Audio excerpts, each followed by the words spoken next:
আসসালামু আলাইকুম, আশা করি সবাই ভালো আছেন। কিভাবে টোনগিভার থেকে বাইন্যান্সে নেবেন সেটা আজকে দেখা দিব। তো প্রথমে টোনগিভারে যাবেন, সেন্ড বাটনে ক্লিক করে দিবেন। সেন্ড বাটনে ক্লিক করার পর এখানে অ্যাড্রেস দিবে, তো বাইন্যান্সে যাবেন, যাওয়ার পর ডিপোজিটে ক্লিক করে ডিপোজিট ক্রিপ্টোতে ক্লিক করবেন। তারপরে উপরে সার্চ দিবেন ডক্স। ডক্স সার্চ দেওয়ার পরে উপরে টোন কয়েনটা সিলেক্ট করবেন, তারপরে অ্যাড্রেসটা কপি করবেন।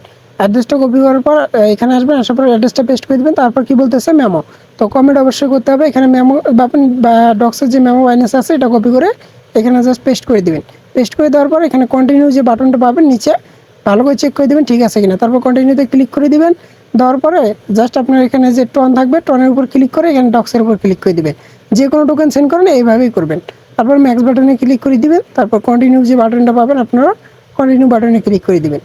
কন্টিনিউ ক্লিক করে দেওয়ার পর একটু লোডিং নেবে। লোডিং হওয়ার পর আপনার তারপর কনফার্ম অ্যান্ড সেন্ড যে বাটনটা আছে ওখানে দেখেন যে আপনার ফি মাত্র 7 সেন্ট। যদি টন দিয়ে আপনি উইথড্র করতে চান তাহলে 7 সেন্ট উইথড্র ফি কাটবে। আর যদি আপনি ডক্স দিয়ে করতে চান তাহলে 25 সেন্ট কাটবে। অবশ্যই টন অ্যাকাউন্টে রাখবেন।